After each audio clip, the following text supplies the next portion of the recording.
তাকিয়ে আছে, আহলে সুন্নাতের রাহবারদের দিকে তাকিয়ে আছে। আপনাকে দায়িত্ব নিতে হবে। এই জাতিকে ক্ষয়ক্ষতি হতে দেওয়া যাবে না, এই জাতিকে ধূলিসাৎ হতে দেওয়া যাবে না। আমরা ৭১-কে বহন করব, আমরা ২৪-কে ধারণ করব।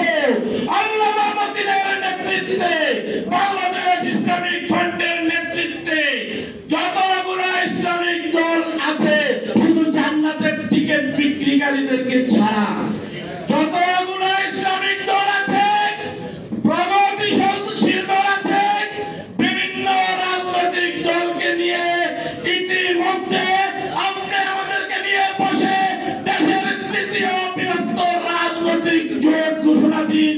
এই দায়িত্ব অটোমেটিকলি এখন আপনার উপর গিয়ে পড়েছে। সম্মানিত বন্ধুগণ, টেম্পো স্ট্যান্ড দখল করলে হবে না, ট্রাক স্ট্যান্ড দখল করলে হবে না। যদি আপনারা বিএনপি করেন, শহীদ রাষ্ট্রপতি জিয়াউর রহমানের মতো মানুষের হৃদয় দখল করতে হবে।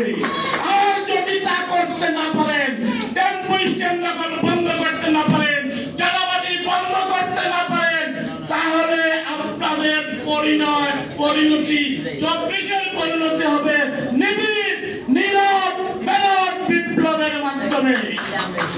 এদেশের মানুষ চায় একটি ইসলামী রাষ্ট্র হোক। ইসলামী রাষ্ট্র যদি হয়, জান্নাতের টিকিট বিক্রিকারীদেরকে দেয়া হবে না। আল্লাহর জমিনে কাউকে জান্নাতের টিকিট বিক্রি করার লাইসেন্স দেওয়া হয় নাই।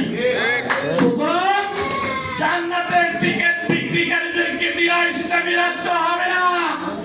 ইসলামী রাষ্ট্র করতে গেলে এই দেশের ৮০% লোক সুন্নি মতাদর্শী লোক।